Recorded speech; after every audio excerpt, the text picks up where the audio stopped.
Irish folklore is rich in colourful characters, usually green of course, none more famous than the leprechaun. Although it's hard to find anyone who's actually seen one, that hasn't stopped people from believing in them. Now at Dublin's new Leprechaun Museum, they can experience firsthand what it's like to be that small. The leprechaun is a character indigenous to Ireland, and he's been in Ireland for at least 1300 years.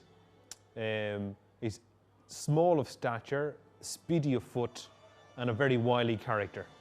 He does exist both in our imaginations and in our landscape.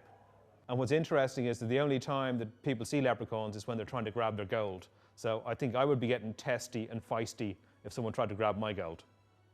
Every leprechaun owns a treasure he keeps at the end of a rainbow. Grab a leprechaun, follow the rainbow, and the gold is yours.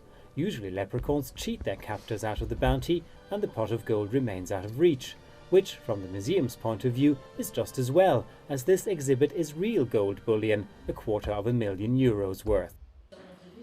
Some say traditional Irish storytelling is fading with time and the decline of rural culture.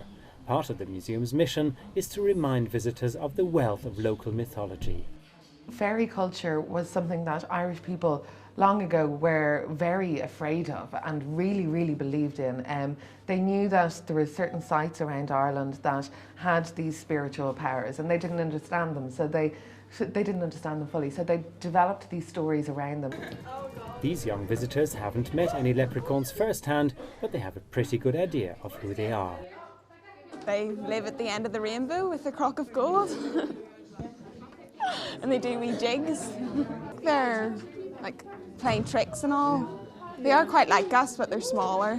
They are very mischievous and quite funny little creatures. I think they exist. Ancient but ageless, and by the looks of it, still a source of fascination, even for Ireland's younger generations.